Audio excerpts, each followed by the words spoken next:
Hello everyone, welcome to Layout Update 6. I've removed all the track from the layout as you can see in this photo, all the switches, etc.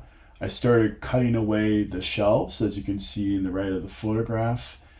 I then took my vibrating saw and put a scraper blade on it and started removing things like these tie wrap bases by first removing the screws, and then I used the saw to basically shave them off.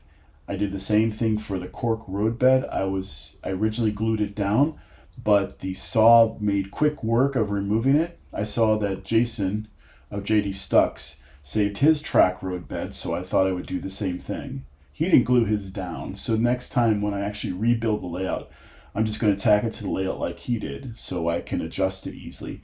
I found that gluing it down actually was really difficult to get it to line with the track. You could draw lines on the plywood first and then glue it down, but then when you put the track on, it didn't match all the time. So that was kind of not a good move. So in the future, I'm going to tack it down like Jason does. Next, I removed the two Luan doors you see in the left of the photo that were part of the right hand side of the layout as well as the front of the layout. They had a bunch of wires attached to them, which I basically cut away at the end points. And in this case, some of the wires went through the sawhorse, so then I had to cut some of the wires in the control panel to free the sawhorse. Now I was ready to put some plastic up about 4 feet from the wall itself, so I would be in an enclosed tent to keep all the dust down, and started removing the drywall.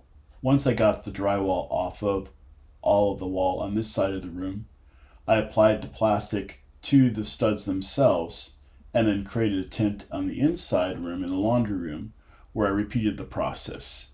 Next, I'm going to try and salvage as much as I can out of this wall. All the electrical is going to be removed by the electrician, and then I'm going to take the studs out and try and retrieve them. As you can see, the studs don't make a lot of sense. They're not on 16-inch centers. There's all sorts of stops all over the place. It was constructed in a very poor manner. When the new wall goes up, it's going to be properly done. Next, I took a break from room renovation to play with one of the accessories I got at York this year. It was an operating loading platform from K-Line that has a little man and a conveyor belt that moves crates. Here is the mechanism for moving the man. The motor has a brass pinion gear and a main gear that's made out of brass, so it should not wear out. The accessory also comes with a nice flat car that has very clear lettering as well as die-cast trucks. To use the accessory, you manually place the crates on the conveyor and you put the flat car next to the station. You have to remove some of the stakes in order for crates to go on the car. Since I didn't have a switch with the accessory, I made my own out of wires. And so to activate the man, you just press this little wire. Activate the conveyor, you press this little wire. So let's set the car up, let's set the freight station up. We'll advance the conveyor, and then we'll put the man in motion. Uh-oh, gotta get the man out of the way. That was a mistake. Oh gosh. I did it again. And do it proper. Oh no, the package is on top of the package. Pretty cool accessory. I actually really like this. Let's try once more doing it correctly. You would need to have this accessory close to the edge of the layout in order to put the packages on. Alright, so we'll do the conveyor. Oh no. The man. Then put him back. Uh-oh. Oh no, he's stuck. Oh gosh. Oh no, they both came down. What's going to happen? Let's see. Can you get them both on? Oh, yay! This accessory does have some issues. there is an interference with the guy's arm on the building in the furthest out position.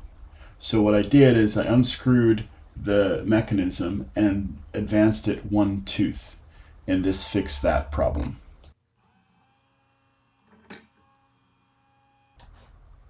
Unfortunately, by advancing it one tooth, now the cart has an interference in the rear of the shack, which I need to address. The way I addressed it is I filed away a corner of the shed. I had to take the whole assembly apart to do this. But now, as you can see, there is plenty of clearance for the cart in the rear of the shed, so that problem's fixed.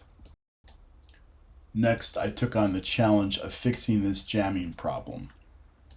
So I designed a guide that would snap into the railing. As you can see it here, I didn't use a raft and my print fell over. I used it anyway to see how it worked, and there's a big gap, so I had to iterate the design to remove the gap. So I added the raft that makes it adhere better and increase the size of the part. Then I snapped the part to the railing shown and put it back in place. As you can see now, the crates no longer get jammed.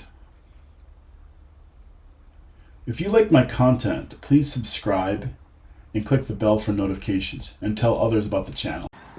It gets stuck in that corner.